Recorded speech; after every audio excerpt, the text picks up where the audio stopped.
We believe that for the movement to continue,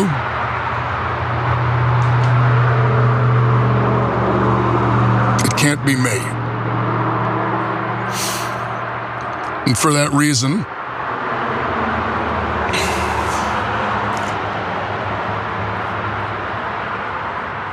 we are suspending campaign operations.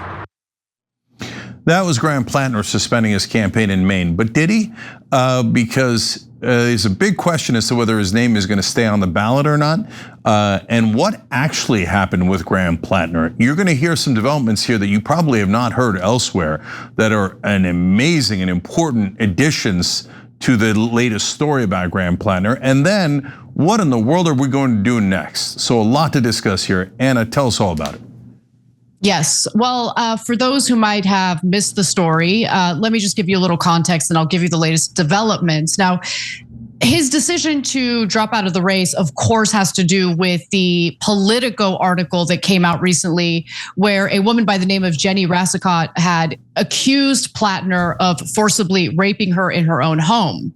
Now, the Politico piece omitted some details, and apparently there's this assumption that the American people don't need to know about certain details. You know, that Politico gets to decide which text exchanges they share with us, and we'll get to that in just a minute.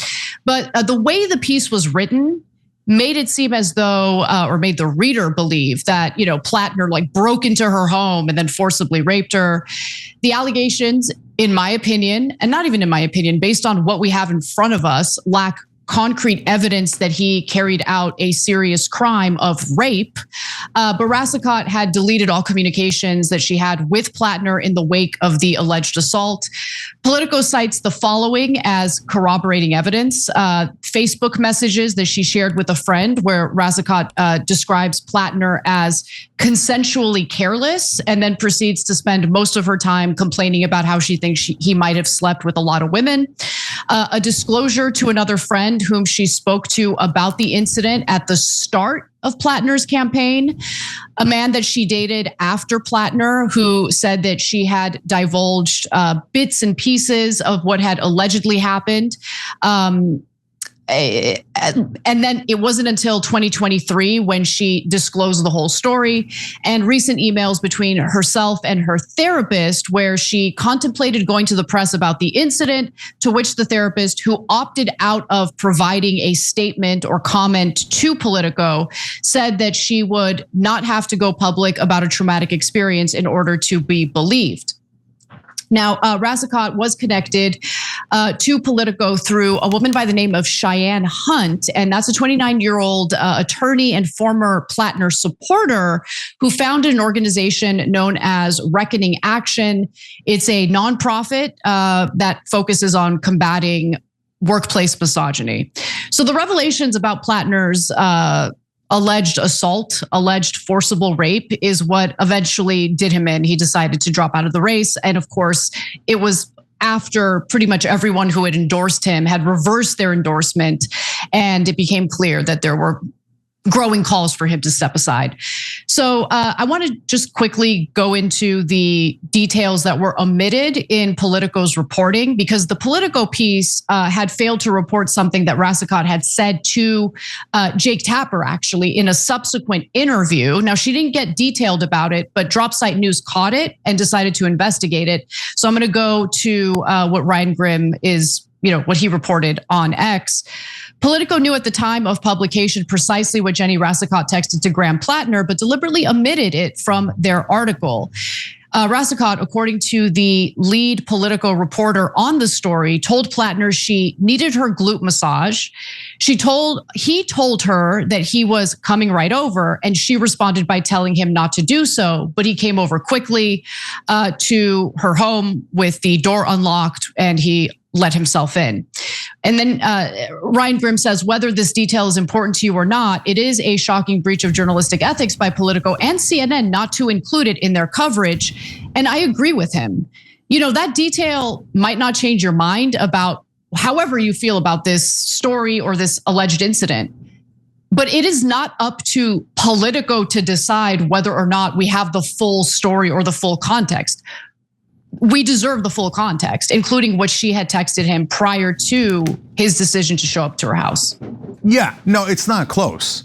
So she says, hey, I need a glute massager, and they're going out at the time. So I need you to massage my butt. He comes over, and then this event happens. Now, again, to be fair, you could hold on. You could say, hey, you know what? She changed her mind and said, don't come over. You could say he came over and she changed her mind then, and she has every right to change her mind. That's absolutely true. But what is not in dispute is that Politico purposely hid that from you to make Platner look more guilty.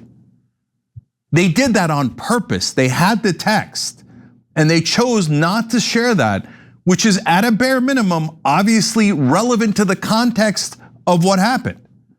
So this is what we've been telling you all along.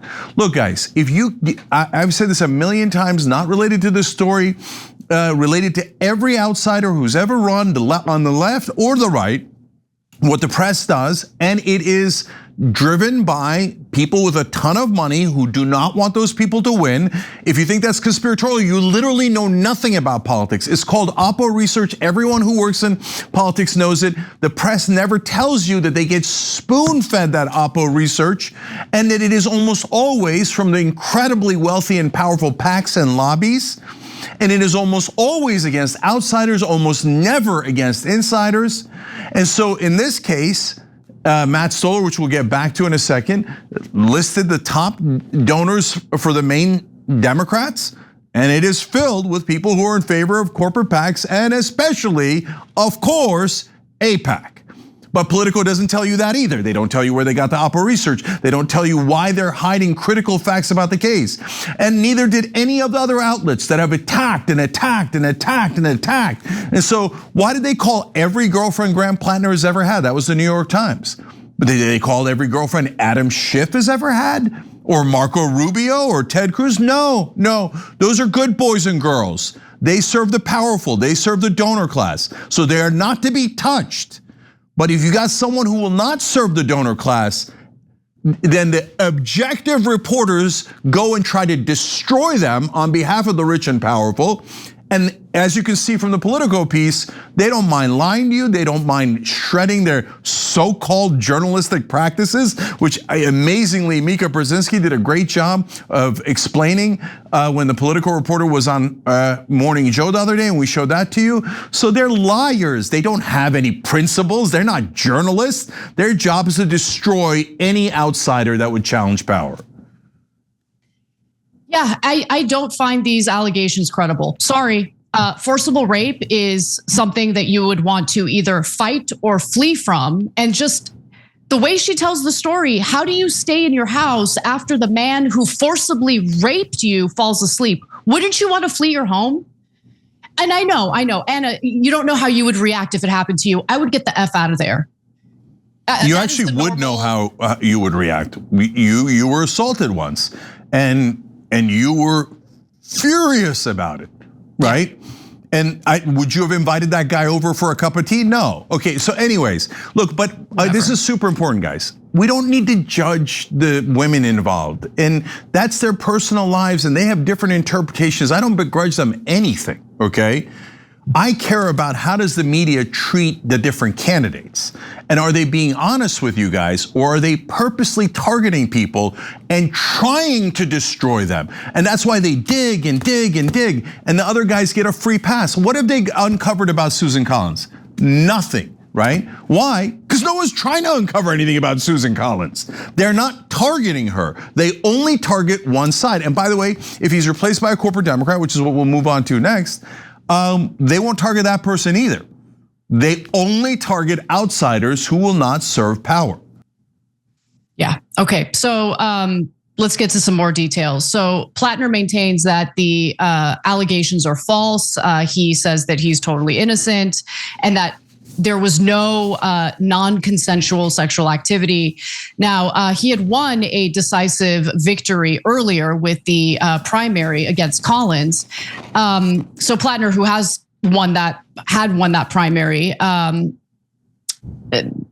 has asked for assurances from the Democratic Party that they will. I mean, who cares? At this point, who cares? We're not going to win anything electorally. We're just not. We're not. And the very progressives, the very leftists who claim that they want real change in this country immediately run away at the first sign of controversy. So make a decision. Is this like a cute little like cosplay thing that we're doing, or do you actually want change?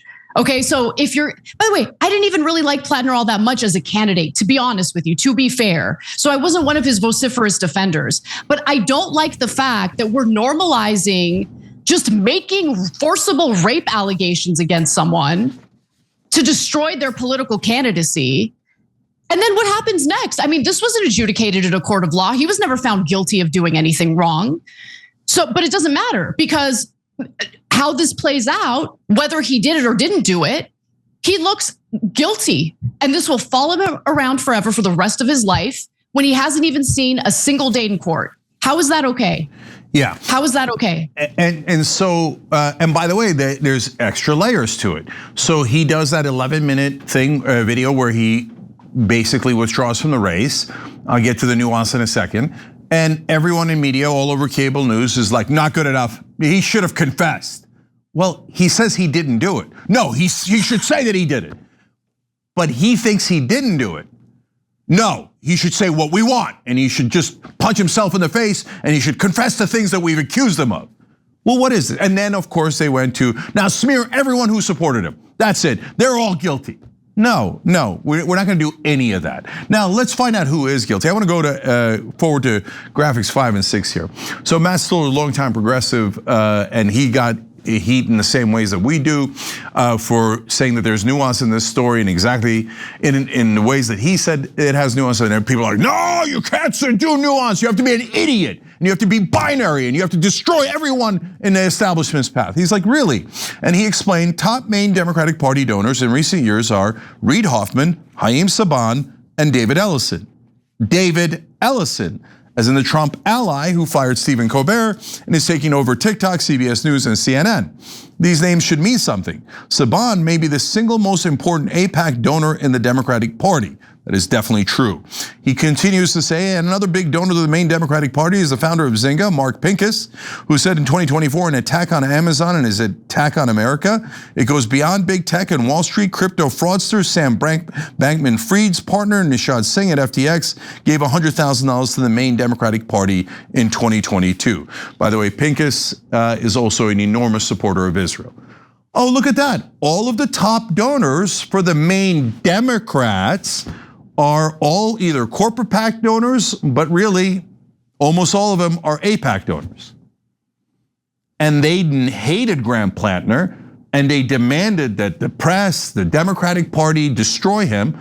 And look at that, in another wild coincidence, Graham Platner is destroyed. Okay, so if you still think these are coincidences, you're not very bright. You can't, I wonder if people spending millions and millions of dollars against one candidate in an effort to destroy him and have the entire media behind them makes a difference, and they don't spend it any on Susan Collins. By the way, these are the people theoretically on the Democratic side. They destroyed their own candidate because it's not their candidate. They don't care if Democrats win or Republicans win. They only care if Israel wins. Why do you think they fund both parties? This is not rocket science. It is crystal clear what happened. And so now they're gonna have a nominating convention in Maine, Anna. And guess who's gonna decide who the new nominee is? 600 Maine Democratic insiders. The same people funded by the AIPAC and corporate PAC guys I just named. Of course. Yeah, so I'm not surprised. Of course it played out this way. But we're the bad guys for questioning the credibility of these allegations that we haven't seen a shred of concrete evidence to back up. So we are to believe that there is a man who forcibly raped a woman on the loose, just on the loose. Yeah. Okay. And by the way, he is not formally filed yet, and people are getting antsy about that. They're like, you only got 70% of the vote. You got to get out right now, okay? And all of them, and by the way, I totally agree with you. There are a lot of people on the left are like, no trial. No, I don't want to hear any evidence. I don't need the context. I love and believe Politico and New York Times. Make sure we destroy our own. Okay, all right, that's, if you want to go that way, I think it's a terrible idea. And so you have to file by July 13th, and they have to pick a new candidate by July 27th. So I don't know what's going to happen. It's not my business on whether he should drop out or not drop out. All I know with absolute certainty is that evil forces targeted Graham Platner to make sure that a person who was going to represent the voters, overwhelmingly won the primary, could not represent those voters. So instead, a bunch of corporate Democrats will get together, funded by AIPAC, and tell you who your next, I was gonna say senator is, but they're not gonna pick the next senator. They're gonna pick the next person who's gonna lose to Susan Collins, because they're gonna say, 9 out of 10 chance, oh, I am slightly less Republican than Susan Collins, but I will serve all the donors loyally, which is the exact opposite of what Graham Platner was saying. Forget Graham Platner. The voters who wanted those policies and principles are the ones who should be served by the so-called representatives in Maine. If they do not pick someone ideologically aligned with the person who overwhelmingly won the primary, Maine Democrats are telling you, we are going to betray you, and we're gonna shiv you, and we're traitors, and we work for the donors, and we don't work for the voters. But good news, it hasn't happened yet. So I hope that doesn't happen, and I hope that they pick someone aligned with Platner's policies, not his personal life. Will they? Well, guys, we're all gonna get to find out together. Are there honest Democrats who give you a real representative, a real somebody who's got a shot at winning that Senate seat and is a populist? Or are they servants of the wealthy and the powerful who are going to betray you? The whole country is gonna find out together. Every time you ring the bell below, an angel gets his wings. Totally not true, but it does keep you updated on our live shows.